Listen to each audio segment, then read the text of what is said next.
हैं।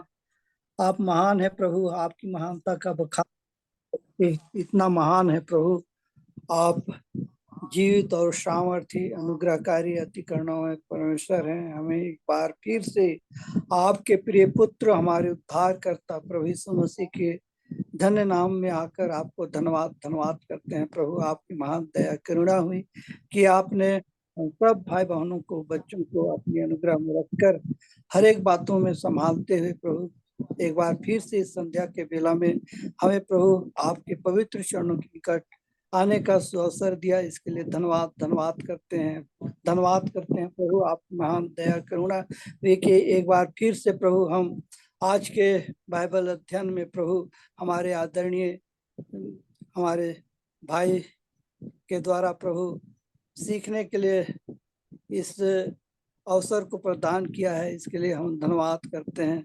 इसलिए प्रभु सारी बातों को आपके हाथों सौंपते हैं। हमारे आदरणीय भैया को भी आपके हाथों सौंपते हैं। आप अपने अनुग्रह में हमारे भैया को प्रभु रखकर और भी प्रभु स्वर्गीय बुद्धि ज्ञान समझ देकर और उनकी अगुवाई करें, ताकि हम सब प्रभु उनके सिखाने के द्वारा और भी आत्मिक उन्नति में आगे बढ़ने वाले हो सकें। इसीलिए प्रभु सारी बातों को आपके हाथों सौंपते हैं। और जितने भी इस जूम मीटिंग में सहभागी हुए हैं उन हर एक भाई बहनों को भी प्रभु आपके पवित्र हाथों तले देते हैं। प्रभु आप ही हम सब की प्रभु अगुवाई करें अपनी आत्मा में होके, ताकि हम सही से प्रभु अपने मन हृदय में उसे रख कर और भी उस आत्मिक उन्नति में आगे बढ़ने वाले बन सकें और आपकी उस धार्मिकता को अपने जीवन में पूरा करते हुए प्रभु और भी आपके उस महा आदेश को भी प्रभु अपने जीवन में पूरा करने वाले हो सकें, काम करने वाले हो सकें। प्रभु आपके जीवित सुसमाचार को एक एक आत्माओं तक पहुंचाने वाले बन सकें। और जहाँ कहीं भी हम संगति करते हैं, जो सीखे हैं उन्हें भी प्रभु हम सही सही बताने वाले बन सकें। ऐसा हम अनुग्रह और दया चाहते हैं। इसलिए सारी बातों को आपके हाथों सौंपते हैं, इस समय को, इस पल को और आज के हर एक बातों को प्रभु आपके पवित्र हाथों तले देते हुए छोटी सी दुआ हमारे उद्धार करता प्रभु यीशु मसीह के पवित्र धन्य नाम से रखते हैं। सुनिए और दया से ग्रहण कीजिए। आमीन। अमीन। तो धन्यवाद अमृत भाई आपकी सुंदर प्रार्थना के लिए। और परमेश्वर पिता का भी धन्यवाद है कि फिर से उसने सप्ताह भर हमें सुरक्षित रखा, हमारी सहायता की और ये समय दिया कि हम लोग सब मिलकर एक बार फिर से उसके वचनों पर अपना ध्यान लगा सकें। और इसलिए उसकी उपस्थिति जो हमारे बीच में है, हम विश्वास करते हैं और धन्यवाद देते हैं। और हमारी विनती है उससे कि हर अपने आत्मा के द्वारा अपने वचनों को और भी अच्छे से प्रकाशित करें, ताकि हम ठीक ठीक समझें और समझाएं और अपने लिए और बहुतों के लिए आशीष के कारण बने रहें। तो याकूब 2 उसके 19 और 20 पद से हम लोग आरंभ करेंगे। यहाँ लिखा है, तुझे विश्वास है कि एक ही परमेश्वर है, तू अच्छा करता है। दुष्ट आत्मा भी विश्वास रखते और थरथराते हैं। पर हे निकम्मे मनुष्य, क्या तू यह भी नहीं जानता कि कर्म बिना विश्वास व्यर्थ है। बहुत सारी बातों को इन दिनों में हम लोग सीखने का प्रयास कर रहे हैं।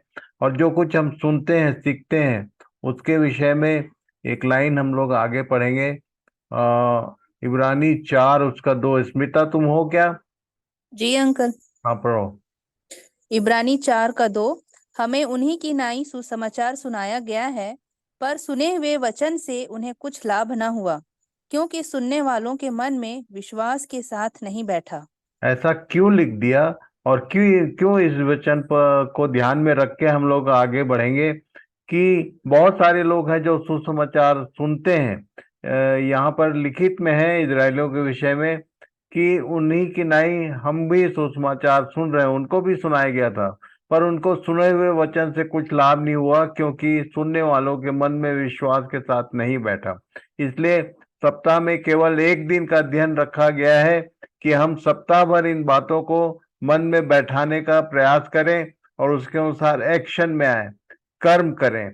विश्वास करना पर्याप्त नहीं है, विश्वास करके जो कुछ हम सुनते हैं सीखते हैं उसको काम में लाना जरूरी है, उस कर्म में बदलना चाहिए। विश्वास कर्म बिना बेकार है। और इसलिए इन सब बातों को ध्यान करते हुए फिर से हम अपने विषय में घुसेंगे।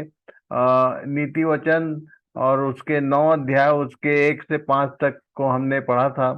और तब वहां पर 7 पिल्लरों का, परमेश्वर के घर के जो खंभे हैं, 7 खंभे, उसका वर्णन हम लोग देख रहे हैं।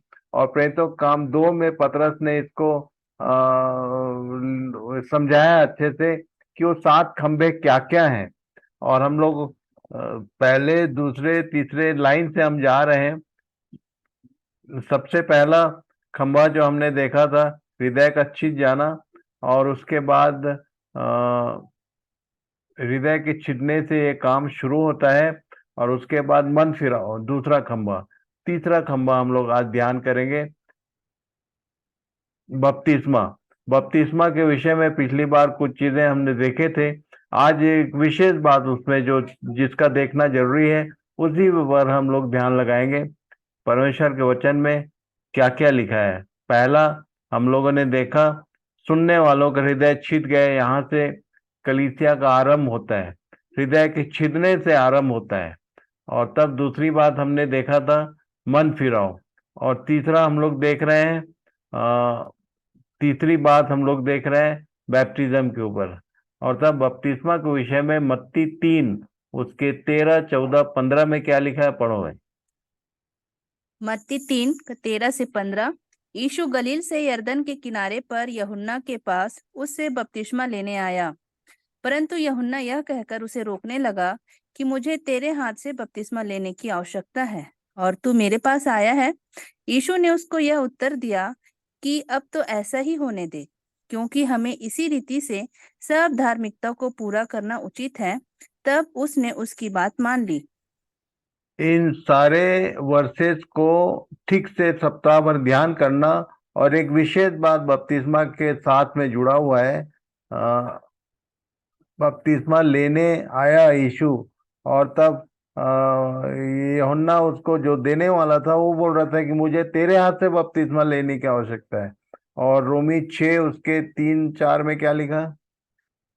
रोमी 6 का 3 से 4। क्या तुम नहीं जानते कि हम जितनों ने मसीह यीशु का बपतिस्मा लिया तो उसकी मृत्यु का बपतिस्मा लिया, सो उस मृत्यु का बपतिस्मा पाने से हम उसके साथ गाड़े गए, ताकि जैसे मसीह पिता की महिमा के द्वारा मरे हुओं में से जिलाया गया, वैसे ही हम भी नए जीवन की सी चाल चलें।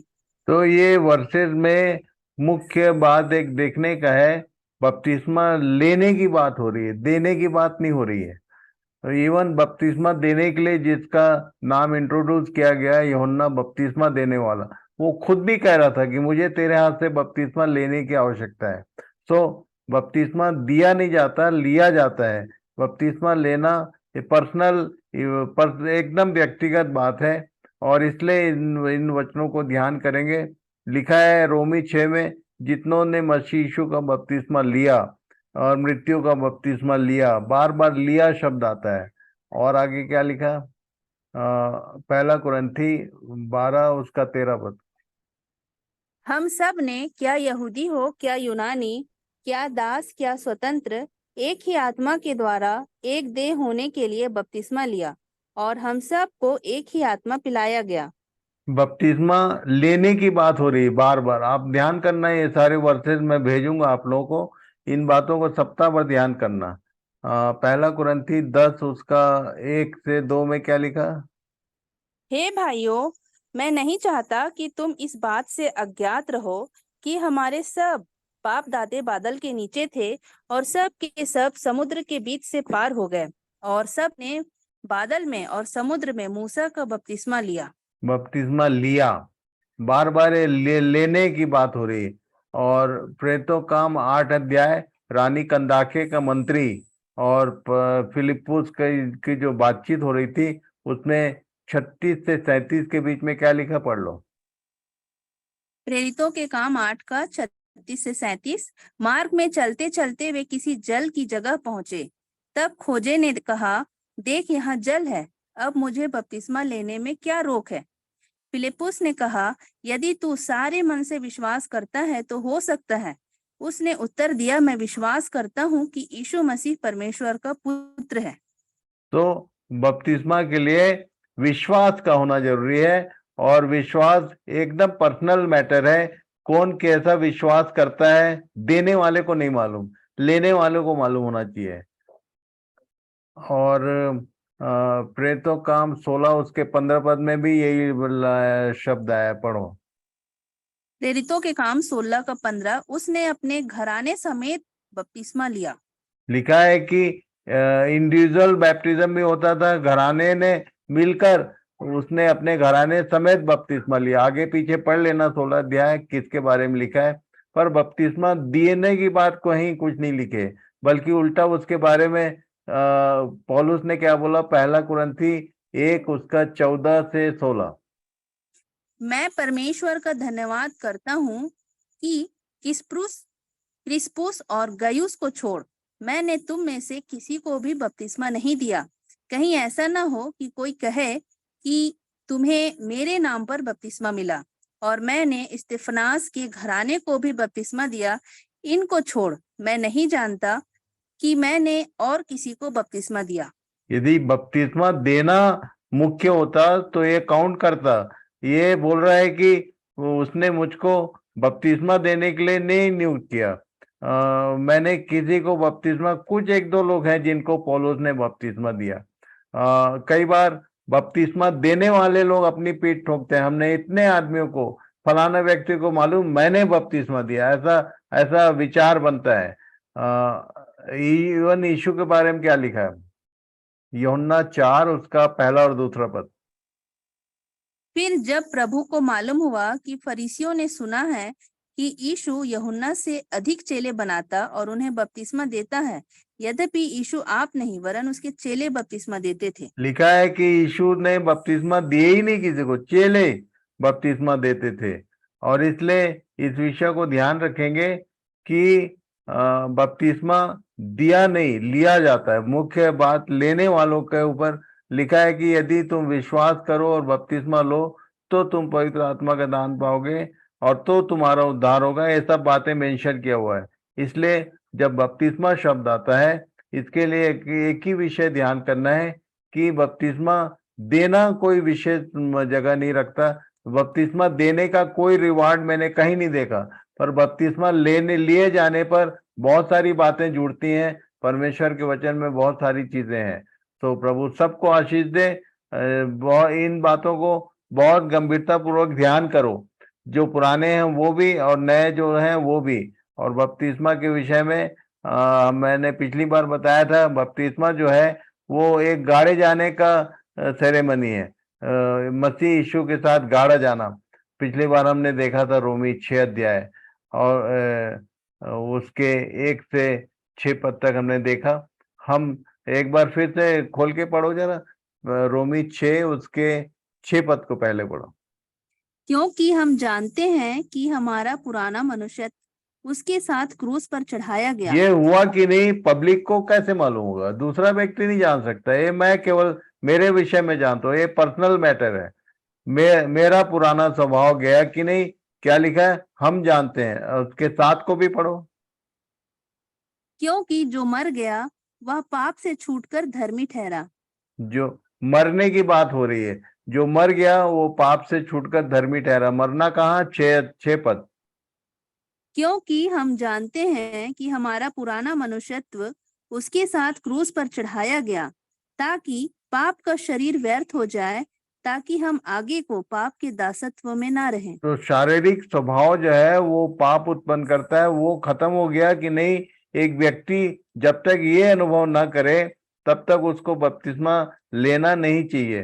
5 में क्या लिखा, क्योंकि यदि हम उसकी मृत्यु की समानता में उसके साथ जुट गए हैं तो निश्चय उसके जी उठने की समानता में भी जुट जाएंगे।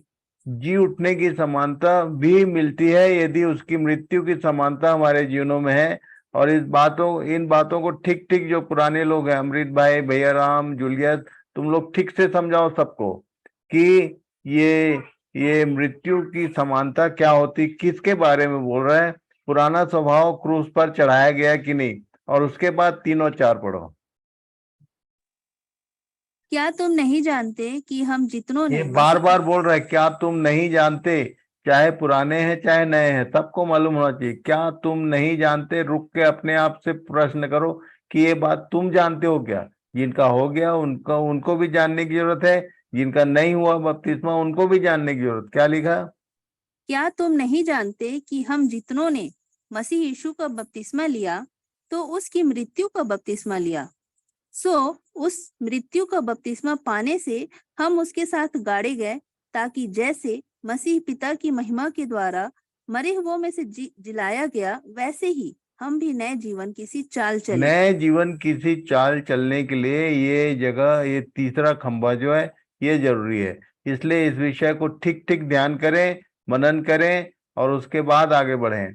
सो यदि हमने शुरू में देखा था कि हमारा परमेश्वर जो है मरे हुओं का नहीं, जीवितों का परमेश्वर लिखता है। कौन जीवित? जो यीशु के साथ मारे जाने, गाड़े जाने और जिलाए जाने का अनुभव प्राप्त किए हैं। इफिसी 2 अध्याय और उसके 6 पद में लिखा है, इसी को उद्धार बोलते हैं। इफिसी 2 का 6 पढ़ लो एक बार, या 1 से 6 तक पढ़ लो। और उसने तुम्हें भी जिलाया, जो अपने अपराधों और पापों के कारण मरे हुए थे, जिनमें तुम पहले इस संसार की रीति पर और आकाश के अधिकार के हाकिम अर्थात उस आत्मा के अनुसार चलते थे, जो अब भी आज्ञा ना मानने वालों में कार्य करता है। पुराने स्वभाव का कुछ पिक्चर यहाँ पर है। अब भी कुछ लोग हैं जो ऐसा चलते हैं। ये वो इनके बारे में यहाँ जो लिखा है, चलते थे, पहले ऐसा चलते थे, अब नहीं चलते। आगे, इनमें हम भी सब के सब पहले अपने शरीर की लालसाओं में दिन बिताते थे और शरीर और मन की मनसाएं पूरी करते थे, और लोगों के समान स्वभाव ही से क्रोध की संतान थे। परंतु परमेश्वर ने, जो दया का धनी है, अपने उस बड़े प्रेम के कारण जिससे उसने हमसे प्रेम किया, जब हम अपराधों के कारण मरे हुए थे, तो हमें मसीह के साथ जिलाया। अनुग्रह ही से तुम्हारा उद्धार हुआ है। और इसलिए इस बात को याद रखना कि बपतिस्मा देने वाला का मूल रोल नहीं है इसमें, लेने वाले का कन्विक्शन कैसा है, लेने वाले ने इन बातों को समझा कि नहीं। और यदि बपतिस्मा हो गया, दे दिया, और लेने वाले को ये सब कुछ पता ही नहीं है, तो समझ लो कि जो रिजल्ट है जिलाए हुए लोगों में शामिल नहीं होंगे। और इसलिए पहले क्रूस पर बनना, पुराने स्वभाव का क्रूस पर जाना, और ये सब बातों को ठीक ठीक ध्यान करो, अध्ययन करो, मनन करो, प्रभु से प्रार्थना करो कि इन सब बातों को ठीक ठीक वो समझाए। तो प्रभु सबको आशीष दे। Thank you very much. भैया राम तुम हो? भैया राम? हाँ भैया हूँ। हाँ, प्रार्थना करो। प्रेमी पिता परमेश्वर, यीशु मसीह के नाम से आपके पास आते हैं, धन्यवाद करते हैं आज की अद्भुत की संगति के लिए, अद्भुत आपकी योजना दया के लिए कि आपके चुने हुए, आपके बुलाए हुए लोग, हम लोग इकट्ठा होकर के ये वचन सुने। प्रभु जी, एक दिन हम लोग पाप अपराध के कारण मरे हुए थे, आपकी बड़ी दया अनुग्रह के कारण प्रभु जी आज हम लोग जीवित हैं। हमारे पापों को आपने अपने देह पर लेकर क्रूस पर बलिदान हुआ, मारा गया, गाड़ा गया, मृतकों में से जिलाया गया। आपके मृतकों में से जिलाए जाने के द्वारा हमें भी जिलाया। हृदय से धन्यवाद करते हैं प्रभु जी। आज हम लोग उस पद तक आपने हमें पहुंचाया, मृत्युंजय की सामर्थ और मारे जाने, गाड़े जाने, मृतकों में से जिलाए जाने के पद तक पहुंचाया। हृदय से धन्यवाद करते हैं। आज जितने भी भाई बहन जो मीटिंग के माध्यम से जितने भी जुड़े हुए हैं प्रभु जी, जो भाई बहन आज हम लोग वचन की संगति में वचन सुन रहे हैं, सुनने के लिए कान दिया, ग्रहण करने के लिए हृदय दिया प्रभु जी। आज हम लोग जितने भी छत्तीसगढ़ में जितने भी छोटे बड़े सब के सब ईश्वर रहित थे, परमेश्वर रहित थे, बिना उद्धार बिना छुटकारा का जीवन जी रहे थे। हम लोग के अंदर पाप राज कर रहा था प्रभु, उस पाप को आपने अपने देह पर लेकर क्रूस पर बलिदान हो गया प्रभु जी। हमारे पापों के लिए आपने कोड़ा खाया, हमें छुड़ाने का आपने आपको बलिदान कर दिया। जैसे धन्यवाद करते हैं। जितने भी भाई बहन आज जो सुने हैं, बपतिस्मा से संबंधित वचन सुने हैं प्रभु जी, पाप के लिए हम लोग मर चुके हैं। जितने भी भाई बहन लोग हम लोग बपतिस्मा लिए हैं, और इसी बात को लोगों को हम लोग को समझाना है, सिखाना है, भाइयों को बहनों को घर घर जाकर के इन बातों को सिखाने के लिए हमें बुद्धि, ज्ञान और समझ दे, यही आपसे प्रार्थना करते हैं। प्रिय भाई को भी पुण्य में रख के हम लोग को बच्चों की नाई, हम लोग को शिष्यों की नाई, हमने अपने लोगों की, अपने घराने की नाई प्रभु जी आप हमें सिखाते हैं। प्रभु जी प्रिय भाई के अंदर एक बोझ है, एक दर्द है कि हमारे छत्तीसगढ़ में प्रभु जी आपने प्रिय भाई को, आपने प्रिय भाई में होकर वचन भेज रहे हैं। हर एक भाई बहन लोग हम लोग सुन रहे हैं, आपने सुनने का, ग्रहण करने का हृदय दिया है, बात करते हैं। इसी रीति से अगले सप्ताह शुक्रवार को भी इसी रीति से प्रभु प्रभु जी हम लोग नीति वचन 9 अध्याय 1 से 5 के बीच में हम लोग अध्ययन कर रहे हैं। हृदय का छीदा जाना, मन फिराना, बपतिस्मा लेना, संगति रखना, रोटी तोड़ना, प्रार्थना, ये सारे बातें साथ साथ हमें गड़े हुए उसके बारे में प्रेम भैया बड़ी बड़ी बड़े बच्चों की राह सिखा रहे हैं। इस बातों को हम लोग समझ दे, बुद्धि दे, ताकि एक दूसरे को हम लोग सिखाने के योग बन सके, यही आपसे प्रार्थना करते हैं। प्रभु जी मैं धन्यवाद करता हूँ, आपने हमारी विनती को सुना। जितने भी इंस्ट्रूमेंट को और जितने भी सुन रहे हैं पार्टिसिपेंट, जितने भी भाई बहन, हम सब के सब काम करने में लग जाए। प्रभु जी हम लोग अपने काम करने में बड़ा ईमानदारी के साथ काम करते हैं, पर आपका धन्यवाद हो, आपका काम करने के लिए आपने हमें बुलाया है, चुना है, ठहराया है, इसलिए धन्यवाद करते हैं। प्रिय भाई के स्वास्थ्य के लिए प्रभु आपने सहायता की, प्रिय भाई को स्वास्थ्य किया है, आज बड़ी अच्छा लगता है भैया। प्रभु जी उसका बात, उसका रहन सहन, उसका बड़ी तंदुरुस्ती को सुन के अच्छा लगता है। प्रभु जी धन्यवाद हो, हमारी विनती को सुना, हमारी गिड़गिड़ाहट को सुना, इसलिए धन्यवाद करते हैं। आपकी उपस्थिति दिया, धन्यवाद करते हैं। इस विनती, प्रार्थना और धन्यवाद को एकमात्र हमारे मुक्तिदाता, उद्धार करता पवित्र प्रभु यीशु मसीह के नाम से मांगते हैं। सुनिए दया से स्वर राज्य में ग्रहण करते हैं। आमीन। तो धन्यवाद भैया राम भाई आपकी प्रार्थना के लिए। और सब लोग इन बातों को मनन करो, ध्यान करो, और धीरे धीरे एक एक पॉइंट पर हम लोग आगे बढ़ रहे हैं। अगले शुक्रवार को फिर से ऐसे ही थोड़ी देर के लिए हम लोग मिलेंगे और उन बातों को स्मरण करेंगे, मनन करेंगे और सीखेंगे और सिखाएंगे। तो प्रभु सबको आशीष दे। Thank you very much. God bless you all. ठीक है भैया। अपना अपना कैमरा ऑन सबको करके एक प्रभु में दूसरे को नमस्कार नमस्कार। कर सकते हो। सबको प्रभु में नमस्कार। हाँ नमस्कार भाई, छलको भाई। हाँ नमस्कार भैया। हाँ सलिया जी वालों को भी नमस्कार भाई, भाई लोग। आप सभी को मेरी तरफ से सबको नमस्कार। नमस्कार। नमस्कार दिलीप। नमस्कार नमस्कार। दिलीप भाई बाबू नमस्कार। नमस्कार नमस्कार। सल्याडी के भाई बहनों को भी नमस्कार। चिरमिरी के भाई बहनों को भी नमस्कार। कालो वाले दिख नहीं रहे हैं। कालो और खड़गांव के भाई बहनों को नमस्कार। वाले दिखे, कालो वाले नहीं दिख रहे हैं। ये जहीर और जूलियस दिखने से पूरा एरिया दिख जाता है, इसलिए तुम लोग देखा करो यार। कैमरा ऑन करो, कैमरा। हाँ तुम दोनों जरूर दिखा करो। और क्या हुआ तुम्हारा वो रजिस्ट्रार ऑफिस का? रजिस्ट्रार ऑफिस जाना है भैया, उधर दुर्ग तक सफर करना है, फिर होगा। अभी तक इतना लंबा 1 महीने 2 महीने होने जा रहे हैं, तुम्हारा काम ढीला ढाला लग रहा मेरे को। हाँ थोड़ा ढीला ढाला है। चलो फोन करना कल। हाँ ठीक ठीक ठीक है। प्रभु सबको आशीष दे। Thank you very much. प्रार्थना में मुझे जरूर प्रार्थना में रखे, हमारे पूरे परिवार को, और हम लोग सुरक्षित रहें और ऐसे ही सेवा करते रहें। ठीक ठीक।